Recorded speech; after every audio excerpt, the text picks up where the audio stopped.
Bienvenidos a nuestro podcast La Biblia en un año, día 130. Cosecharás mucho más de lo que siembres. Walter Nishioka sabía que el servicio en el hotel hawaiano, donde comía el brunch los miércoles, era bueno, pero descubrió lo bueno que era cuando se le ofreció algo que seguro no estaba en el menú: uno de los riñones del propio camarero. El señor Nishioka, de 70 años, era un empresario local que estaba gravemente enfermo a causa de una insuficiencia renal que padecía, y los médicos le habían dicho que necesitaba urgentemente un trasplante. Había casi renunciado a la esperanza de encontrar un órgano compatible hasta que el camarero José Rocasa, de 52 años, ofreció uno de los suyos. Nishioka comentó: no iba a sobrevivir mucho tiempo y los médicos habían dicho que era poco probable que pudieran encontrar a tiempo un órgano compatible. Pero con un buen hombre aquí y con mucha ayuda de arriba, ahora estoy vivo y bien. El señor Nishioka había frecuentado el hotel durante 22 años y a lo largo de ellos José Rocasa había servido su mesa. Rocasa recordaba que siempre había sido muy considerado y simpático y había dado propinas generosamente. Solo quería ayudarlo, aseguró. Durante años hemos tenido una amistad en la que él viene a almorzar y yo hago todo lo posible por hacerlo feliz, y siempre me corresponde siendo bueno conmigo. Por supuesto, le dije, no se preocupe, le puedo dar un riñón. El señor Nishioka sembró generosidad y cosechó generosidad. Hoy vemos que cosechas lo que siembras, cosechas más tarde lo que siembras y cosechas más de lo que siembras. El primer texto que vamos a estudiar el día de hoy está en Salmos, capítulo 58, versículos del 1 al 11. Dice así: el Señor castiga la injusticia. Al director, al compás de no destruyas, poema de David. Ustedes, los poderosos, no son justos en sus decisiones, no están gobernando a la gente como se debe ser, sino que tienen la mente llena de maldad, dan rienda suelta a la violencia en el país. Los perversos se corrompen desde que nacen, los mentirosos se descarrían desde el vientre materno. Su veneno es como el de las serpientes, como el de una cobra sorda que cierra su oído, para no oír la música de los encantadores, ni siquiera del encantador más hábil. Rómpele los dientes, Dios mío. Arráncales a esos leones sus colmillos, Señor. Que su fuerza desaparezca como el agua entre los dedos, que sean aplastados como hierba que se pisa. Que desaparezcan como la babosa que se deshace, que sean como un bebé que nace muerto y nunca ve la luz del sol, que antes de darse cuenta ardan como espinos que se queman para calentar la olla, que sean arrancados con enojo como hierba mala entre la hierba buena. Y se alegre el justo al verse vengado, como el soldado que pisa la sangre del enemigo. La gente dirá: de veras, los justos son recompensados. Es verdad que hay un Dios que gobierna al mundo. El primer punto que vamos a tratar el día de hoy se ha titulado Siembra Justicia. Más de 800,000 personas, principalmente mujeres y niños, son víctimas de trata para explotación sexual cada año en este nefasto comercio. Actualmente hay 29.8 millones de personas bajo esta forma de esclavitud moderna. Casi todos los días leemos noticias de las atrocidades llevadas a cabo por el Daesh y otros regímenes malvados. En palabras de la traducción bíblica, el mensaje, el salmista se opone a esta clase de injusticia. ¿Esto es una manera de dirigir un país? ¿Hay un político honesto en casa? Clama contra los gobernantes que no hablan con justicia, sí, Señor, cuyos corazones traman injusticia y cuyas manos a la violencia abren camino. Son calderos del mal, haciendo tratos con los demonios, y hablan mentiras. Ignoran los gritos de aquellos que desean justicia, tanto los seres humanos como Dios mismo, porque son como una cobra que se hace la sorda para no escuchar la música del mago, del diestro en encantamientos. Esto lo acabamos de leer, versículos 4 y 5. El liderazgo es clave en cualquier sociedad. Un líder que siembra injusticia cosechará terribles consecuencias. Están sembrando veneno. Su veneno es como el de las serpientes. Ellos crean una sociedad inestable y con el tiempo acabarán siendo arrastrados. Cuando esto suceda, habrá un gran alivio por todas partes. Ellos cosechan lo que siembran. Del mismo modo, los justos son recompensados.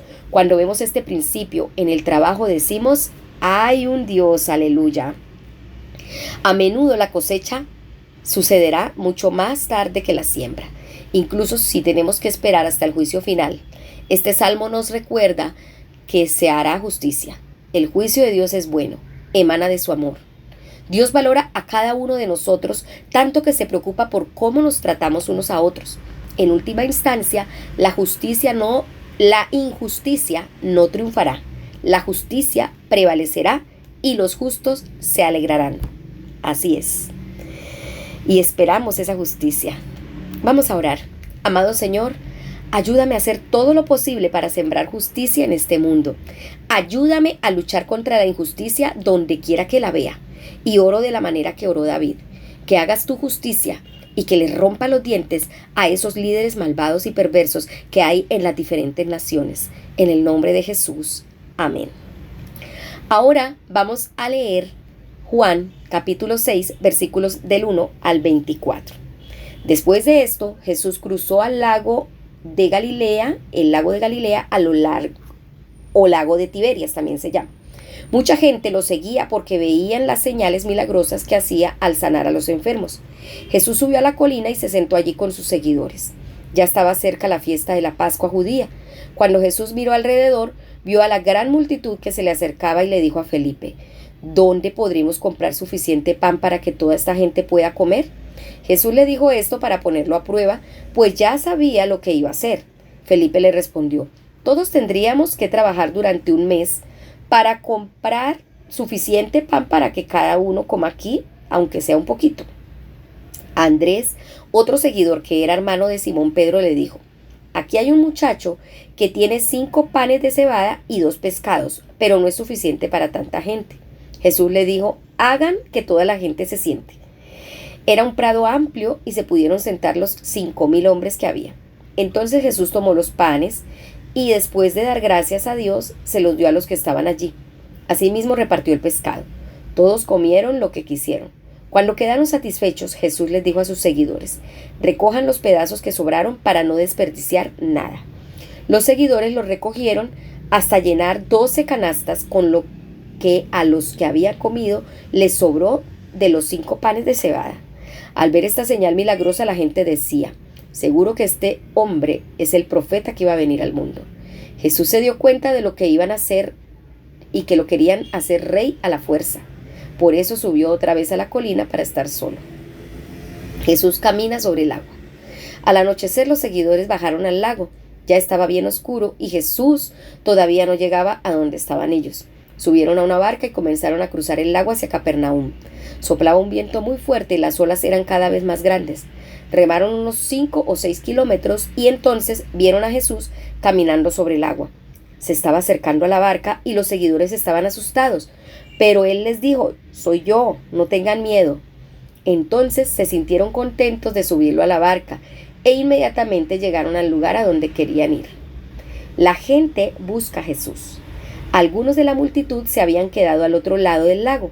Al día siguiente, ellos vieron que Jesús no se había subido a la barca con sus seguidores. Sabían que sus seguidores se habían ido solos sin Jesús. Entonces, algunas barcas que venían de Tiberias llegaron cerca del lugar donde la gente había comido pan después de que el Señor dio gracias. Cuando se dieron cuenta de que ni Jesús ni sus seguidores estaban allí, subieron a las barcas y se fueron para Capernaum a buscar a Jesús. Segundo punto: siembra generosamente. Por supuesto, hay muchísimas lecciones que aprender de los acontecimientos sucedidos en la vida de Jesús. Una de ellas es el principio de que los que siembran generosamente también cosecharán generosamente. Jesús alzó la vista y vio a una gran multitud acercándose a él. Preguntó a Felipe: ¿dónde vamos a comprar pan para que coma esta gente? Él preguntó esto para agrandar la fe de Felipe. La fe es como un músculo, crece al ejercitarse. Aunque Jesús hizo la pregunta, en realidad él ya sabía lo que iba a hacer. Esto demuestra que está bien hacer preguntas a las que ya conoce la respuesta. De hecho, cuando ejercí como abogado, me enseñaron que hiciera solamente preguntas a las que ya conocía la respuesta. Ni con el salario de 8 meses podríamos comprar suficiente pan para darle un pedazo a cada uno, respondió Felipe. Otro de sus discípulos señaló: aquí hay un muchacho que tiene 5 panes de cebada y 2 pescados. ¿Pero qué es esto para tanta gente? El acto de generosidad de este muchacho nunca será olvidado. Jesús es capaz de hacer mucho con poco. El muchacho dio generosamente todo lo que tenía. No fue mucho, fue como una gota en el balde para una multitud como aquella. Sin embargo, se multiplicó en las manos de Jesús. Por lo menos 5,000 fueron alimentados y sobró mucho. Jesús les pidió: recojan los pedazos que sobraron para que no se desperdicie nada. Si hacía falta un fundamento bíblico para justificar que no hay que desperdiciar la comida, aquí está.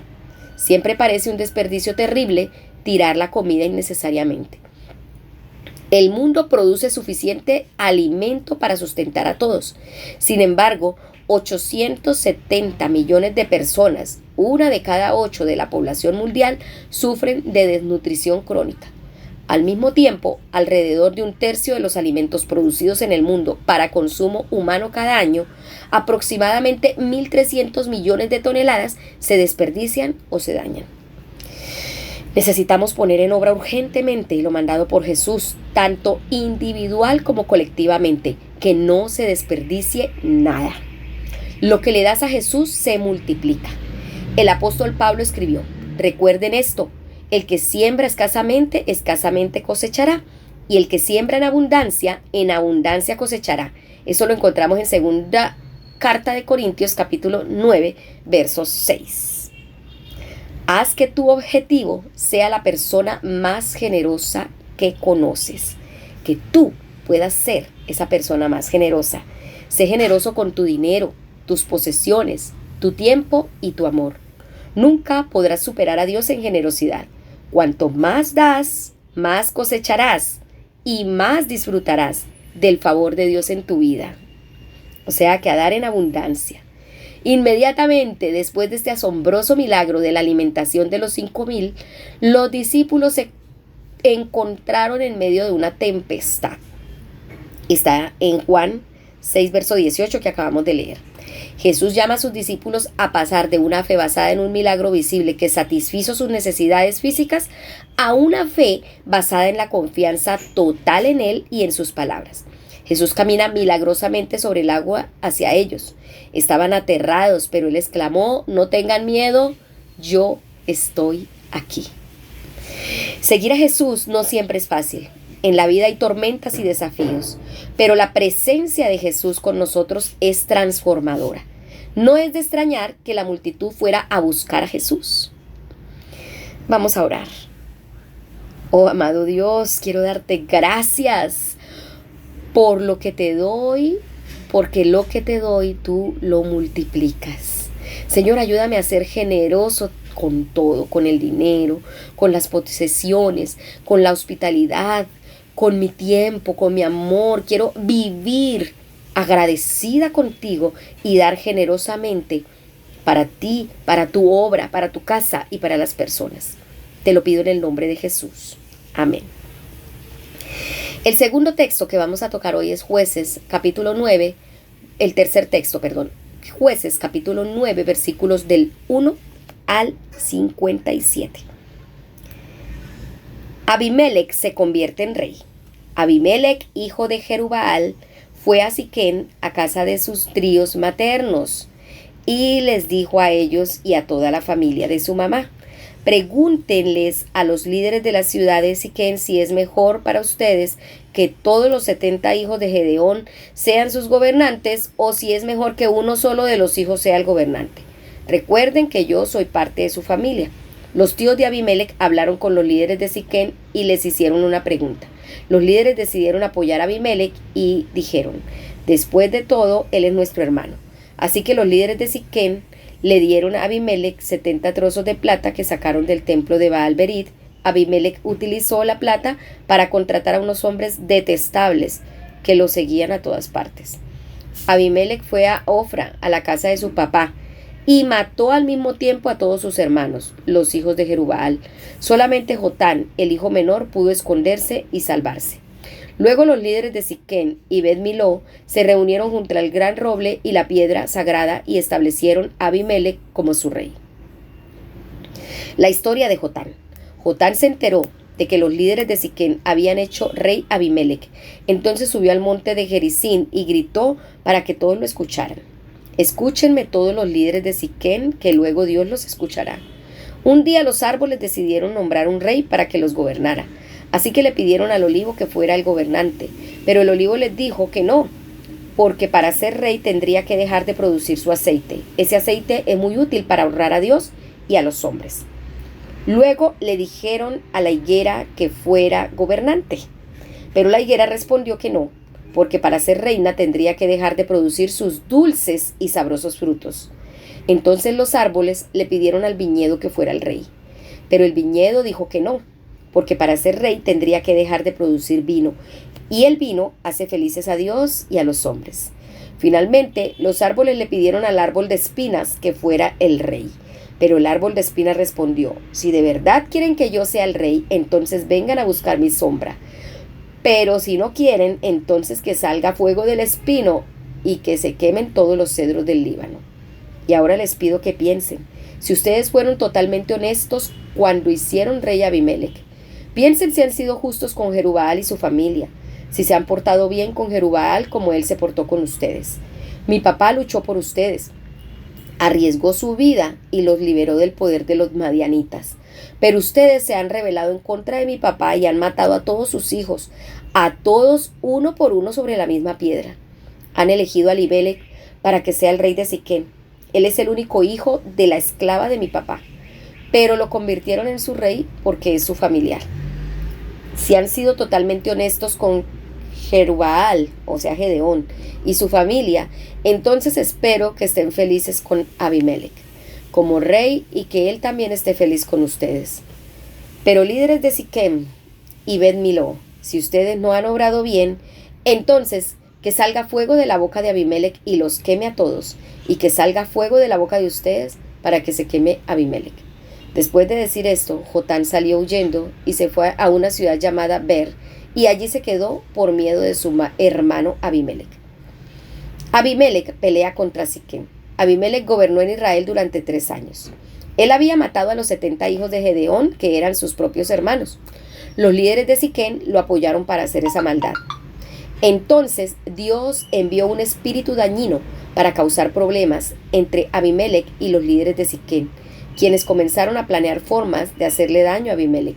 Eso sucedió para que pagaran por lo que habían hecho, pues Abimelech había matado a sus propios hermanos, los 70 hijos de Jerubbaal, y los líderes de Siquem habían ayudado a Abimelech en semejante asesinato.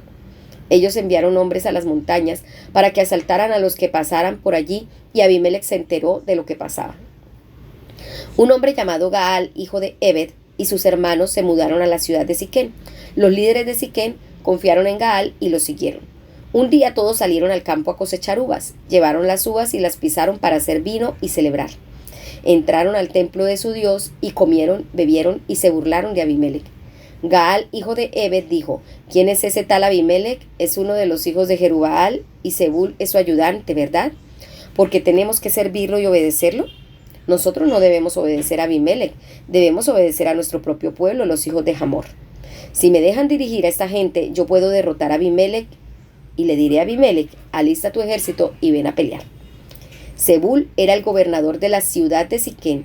Zebul se enteró de lo que dijo Gaal y se enfureció, y mandó mensajeros a la ciudad de Arumá, donde estaba Abimelech, con este mensaje: Gaal, hijo de Ebed, y sus hermanos llegaron a esta ciudad y están poniendo a la gente en tu contra. Así que tú y tus hombres deben salir de allí esta noche y esconderse en el campo. Mañana apenas salga el sol, ataquen la ciudad. Gaal y sus hombres saldrán al ataque y tú podrás hacerles lo que quieras.